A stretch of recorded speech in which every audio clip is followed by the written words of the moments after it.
Здравствуйте! Сегодня гость программы «7 дней плюс» Лилия Рамилевна Габдрафикова, доктор исторических наук, главный научный сотрудник Института истории имени Марджани, Академии наук Татарстана. Здравствуйте, Лилия Рамилевна. Здравствуйте, Михаил.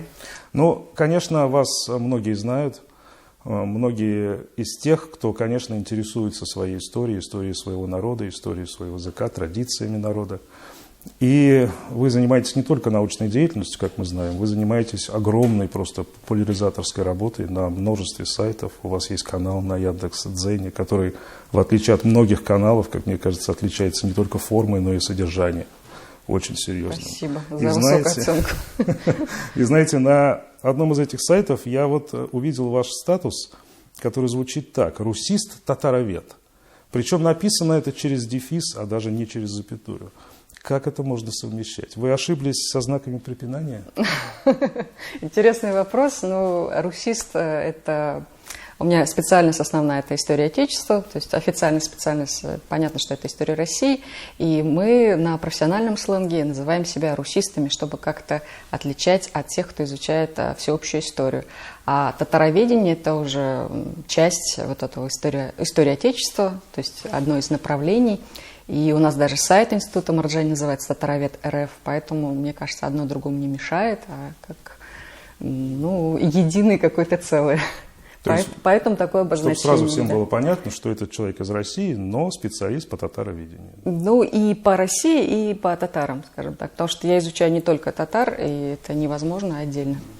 Потому что мы живем как раз в таком многонациональной стране, и, конечно же, как историк, надо объективно подходить и брать вот эти процессы, полную картину. Вы специалист по второй половине 19-го, начала 20 века. Да. Я процитирую название вашей докторской диссертации: «Формирование стиля жизни татарского буржуазного общества. Вторая половина 19-го, начала 20 века». Мы знаем, что именно в этот момент происходили очень интересные события, которые вполне коррелируются с тем, что мы сегодня видим тоже. Происходил процесс самоопределения нации, происходила некая борьба за различные государственные возможности, виды, модели устройства. Вы наблюдаете эту параллель с сегодняшним днем?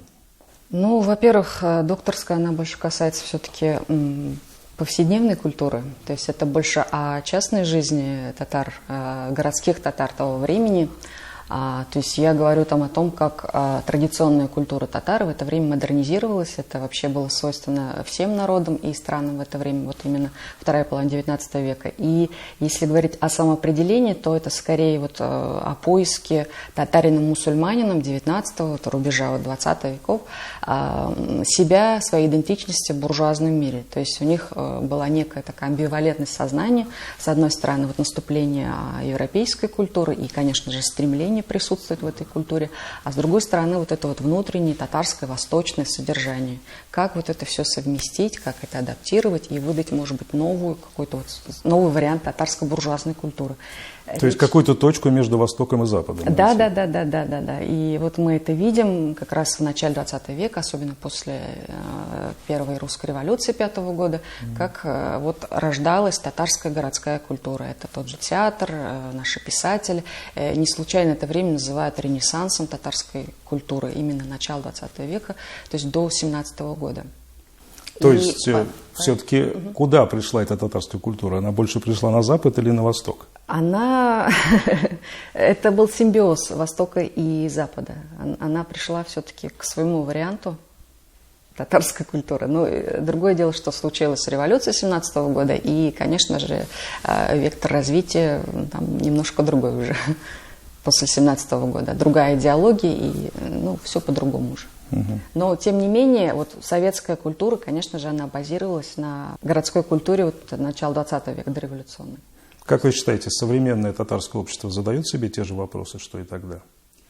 Я думаю, что да, потому что тогда была модернизация, сейчас глобализация, и так или иначе глобализация как раз началась, по сути, еще в XIX веке, и тогда татары искали какое-то свое место вот в этом буржуазном мире. Сейчас татары ищут себя в глобальном мире. Понятно, что в эпоху цифровых технологий невозможно жить в какой-то изоляции, да, культурной изоляции, но тем не менее вот у татар, у части татар, может быть, есть стремление вот как-то сохранить свою идентичность, какую-то свою самобытность. И тем не менее быть в то же время современными татарами. Не просто вот такие, как называют, декоративными, да, татарами. Вы знаете, говоря о глобализации, сразу, конечно, вспоминаются вот разговоры, которые сейчас как раз ходят именно о глобализации. И многие ученые даже говорят о том, что глобализация настолько пришла в нашу жизнь, что она со временем отменит вообще все национальные общества. Наверное, в России это возможно. Возможно ли, по-вашему, это вот здесь, в Татарстане, для такого народа, как татары, живущего в России? Ну, я, наоборот, не соглашусь, наверное, с этим, потому что, с одной стороны, глобализация, с другой стороны, несмотря на вот этот общий знаменатель, есть еще числитель, да, у каждого региона, и есть интерес, как я уже сказала, к локальной идентичности, где-то это, вот эта региональная идентичность, это и с национальной как-то соприкасается, потому что, опять же, мы видим, как развивается туризм, и как раз те, кто едут как раз в поисках вот этой самобытной какой-то вот культуры, традиции, да, и когда все одинаково, это неинтересно. В этот момент еще тесно связан с экономикой, глобализация, мне кажется, не сотрет, скажем так, вот эти вот национальные моменты.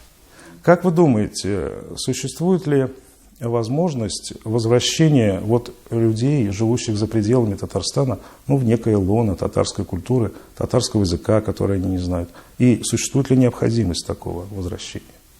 Ну, опять же, они и так, наверное, в лоне вот этой татарской нации, и их и не надо особо возвращать, потому что, да, есть русскоязычные татары, они есть и в Татарстане, их очень много, и татароязычные, но, тем не менее, всех их связывает общая история, общее происхождение, родственные отношения, семья, и поэтому, мне кажется, если все-таки говорить о возвращении, ну, условном, то вот надо базироваться на вот этих моментах, как история. А потом уже через интерес к своей истории, к происхождению уже будет интерес и к изучению языка татарского. Если человек не знает, то его дети, может быть, уже на каких-то курсах, может быть, в детских садах, там, школах или там, в онлайн-режиме, да, как сейчас популярно, все равно придут вот в татарской культуре, вот в таком общепринятом, да, смысле, с языком и так далее. И еще такой интересный момент, вот за пределами Татарстана, за пределами России, а наоборот, даже на чужбине у татар больше иногда интерес к своему... Ностальгия, конечно. Да. Как-то, то есть человек... Что имеем не храним, потерявший плачь. Да. Бывает так, что вот молодежь живет в Татарстане, вот в этой культуре, вроде бы все это есть, пожалуйста, пользуйся, но он этим не интересуется, а выезжает куда-нибудь там в Америку, допустим, да, он начинает там, что-то там читать по истории татар, допустим, может быть, там хотя бы в переводе прочитает какой-нибудь татарский роман. Но это правда, действительно, многие, не только татары, а многие представители разных национальностей начинают гордиться своей идентичностью только на чужбине. Угу. Как-то это интересным образом проявляется именно там, потому что, как-то ты видишь слишком одинаковых людей и понимаешь, что ты уникален. Наверное, да. Никто не хочет быть представителем вот этой вот, анонимным представителем вот этой городской цивилизации мировой.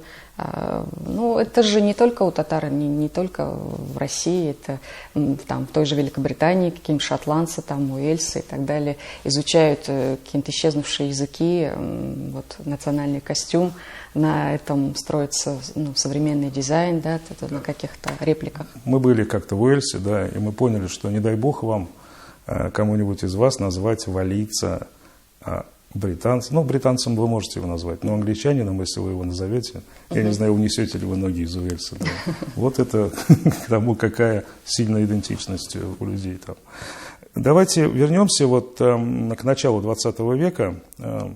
Мы помним о том, как создавалась республика 100 лет назад, и мы помним о том, что была идея создания некоего штата Идель-Урал.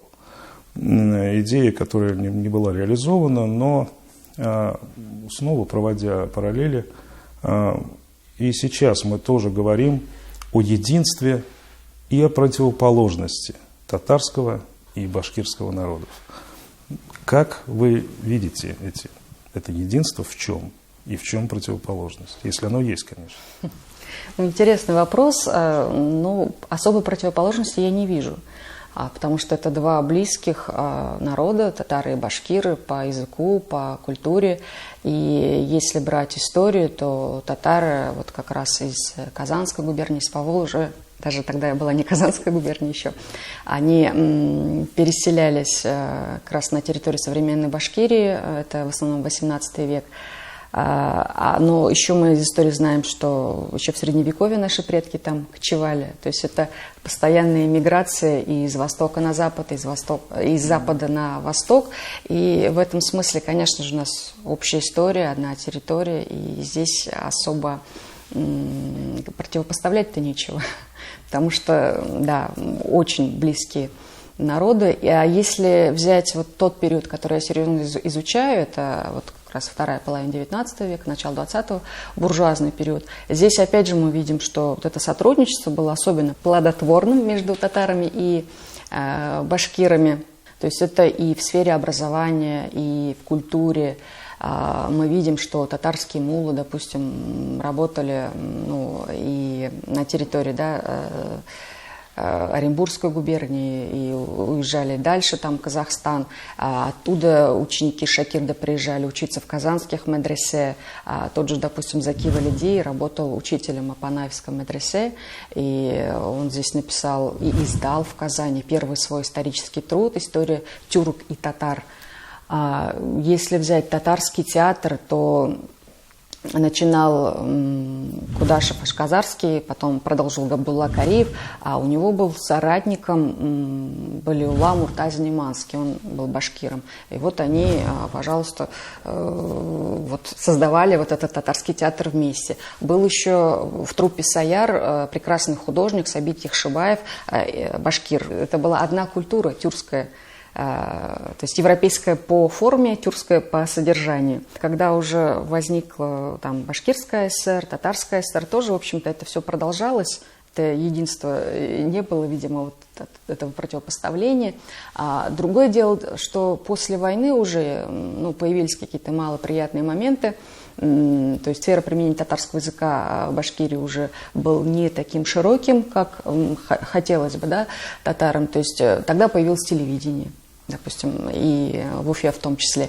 И чтобы, допустим, татарскому артисту там выступить, надо было спеть песню на башкирском языке. Если хочешь выступить на телевидении, то изволь. Вот такие моменты. Либо там издательство «Китаб» в Уфе. Тоже мы видим, что многие этнические татары опубликовали свои книги на башкирском языке. Да. Не потому, что они писали на башкирском языке, потому что вот им, опять же, хотелось публиковаться. В Казани, наверное, говорили, у вас есть своя башкирская ССР, свое издательство государственное, пожалуйста, там. А в целом, если брать повседневный уровень общения, поскольку я сама из Башкортостана, то, конечно же, никаких проблем нет. Это, как я уже сказала, два близких народа. Язык, традиции, культура, общая история, общие деятели культуры. То есть, они их проходят, Габдуллу Тукая проходят, в принципе, и на уроках башкирского языка, и там других писателей башкирских тоже на уроках татарского языка. Мы, как историки, конечно же, должны стремиться к созданию объективной картины прошлого, чтобы не было никаких спекуляций на эту тему. В одной из своих статей вы говорили, что татарский мир и татарскую культуру начала XX века при близком рассмотрении можно назвать очень хрупкой системой. Угу. Что вы имели в виду и видите ли вы эту хрупкость сегодня? Хрупкость, наверное, в том, что влияние извне было сильное. То есть, с одной стороны, влияние русской культуры, с другой стороны, еще раньше влияние османской культуры и так далее. И в этих условиях, конечно же, наверное, было тяжело сохранить это свое лицо. все равно же были люди, которые вот так или иначе уходили в другие культуры. И в этом смысле, да, и в современном мире, наверное, есть такая опасность, когда мы говорим о глобализации, об общих знаменателях и так далее. Кому-то комфортно существовать там в таком глобальном культурном пространстве, а кто-то хочет все-таки, ну, какие-то вот свои национальные, чтобы вкрапления там были. А какой вызов, по-вашему, сейчас самый серьезный для нас, для Татарстана и для татарского общества? Для татарского общества, ну, как я уже сказала, это вот глобализация. И... Это самый серьезный вызов? Да, серьезный вызов. Самый серьезный, потому что... То есть это нежеланная возможность растворения в этой глобализации? Ну, почему нежеланный? Для кого-то желанный. Да, для кого-то да.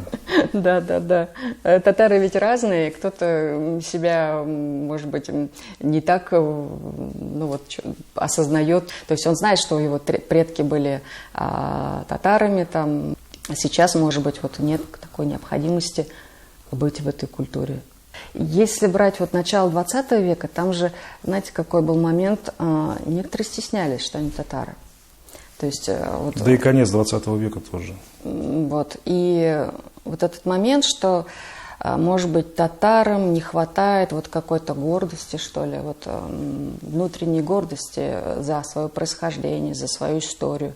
А это очень важная вещь, потому что когда есть какой-то комплекс неполноценности у народа, то нельзя строить, ну, какое-то сотрудничество, да, с другими культурами, вот, ну, на равных, на да, равных, да, и на уважение, потому что, ну, все равно будут, опять же, какие-то внутренние моменты, противоречия, и в этом смысле, конечно же, вот, татарам нужно больше изучать свою историю, находить в прошлом какие-то, может быть, позитивные примеры и учиться вот этому историческому опыту, и, возможно, это поможет уже смотреть на будущее с какой-то уверенностью, что да, я татарин, я татарка, у меня такой народ, такое прошлое, такие ментальные, может быть, установки, я с этим живу, и мне в этом комфортно. Так вот. Лейла Рамиль, не так давно была принята стратегия развития татарского народа, вызвала очень большой резонанс, очень большой интерес. Это достаточно большой документ, который всеми обсуждается, там очень много о чем сказано. Но мы знаем, что это теория. Как вам кажется, какие шаги на практике нужны теперь? Ну, я тоже ознакомилась с этим документом, действительно очень любопытная вещь. Мне, конечно, как историку, там больше всего зацепило, ну, понравился вот такой момент, что история, внимание к истории, и вот как раз то, что мы говорили до этого, что вот на этом строится, в общем-то, идентичность татар в целом, если мы говорим и о татароязычных, и о русскоязычных татарах. И, конечно же, если говорить о каких-то практических действиях, я со своей стороны могу предложить вот как раз популяризацию вот этих научных знаний, истории, и, может быть, это как-то поможет вот, ну, другим татарам, да, осознать себя в этой культуре, и это все уйдет уже дальше. И плюс в этой стратегии же какой важный момент – это личная ответственность каждого татарина. Не просто там полагаться на государство, на какие-то вот органы, не там, спрашивай, власти что и так твоя далее. страна сделала для тебя, а лучше спроси себя, что ты сделал. Это же все для начинается из семьи, потому что очень часто так бывает, что с каких-то высоких трибун там вот наша татарская интеллигенция говорят о сохранении языка, культуры, а в семье может быть так, что ну, не все говорят, допустим, на татарском языке. Или ну, какие-то вот моменты проблемные могут быть с идентичностью, может быть. Есть ведь даже разные определения того, как человек может понять, что он может и имеет право ощущать себя татарином. Говорится о том, что татарин – это, например, не тот, у кого родители татары и говорят по-татарски, а татарин – это человек, у которого дети и внуки говорят по-татарски, вот это татарин. Вот мы как-то об этом все время говорим, да? О том, что вот эта ответственность. Когда... Ну, не только эта ответственность, это же, вот опять же, возвращаясь к началу 20 века, там чем было примечательно это время?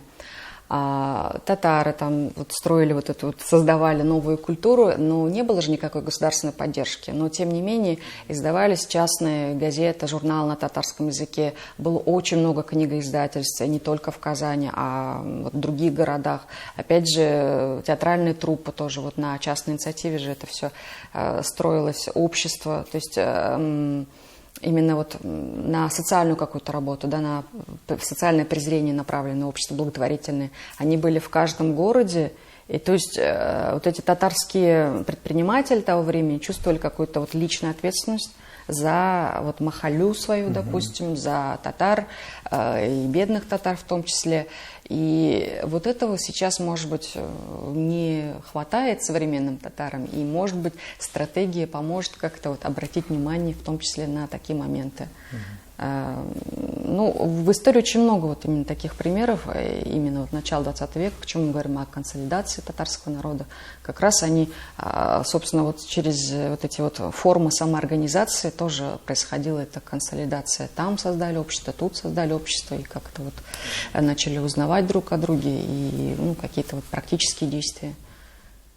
Лилия Рамилевна, давайте попробуем подытожить. Задам вам простой, казалось бы, вопрос.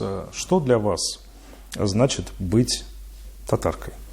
Ну, татарка, интересный вопрос, да, очень такой глубокий. Каждый, наверное, да, по-своему понимает это. Для меня это, конечно же, все связано с моей семьей, с моим происхождением, бабушки, дедушки, татары, мама, папа. И вот эта любовь к ним, уважение к ним. И я росла вот в этих семейных историях, традициях, опять же, да, что ну, вот какие-то повседневные привычки, это, опять же, та музыка, которая звучала там в моем детстве, то есть песни, которые пел там мой дедушка, мы же вот говорим татарский мон. Не все понимают, да, для русского человека вот, ну, такая что-то большее, чем душа, неуловимая, да, вот когда слушаешь татарские песни, ну вот русские исполнители, татарские исполнители почему-то ну, по-разному звучанию, ну это еще, конечно, объясняется мелизмами, это не только для татар характерно, а для других, может быть, восточных народов тоже.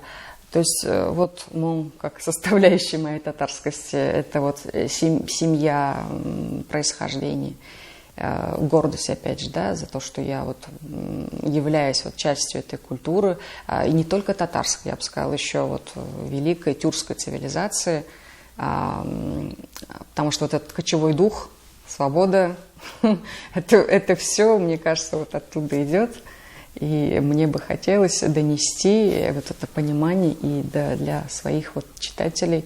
Лилия Рамилевна, спасибо вам огромное за это интервью. Очень интересный получился разговор. Больших вам успехов в вашей научной работе, конечно. И вот как раз именно в этой тоже вашей огромной популяризаторской работе по популяризации именно татарской культуры и традиции. Спасибо большое. Спасибо, Михаил.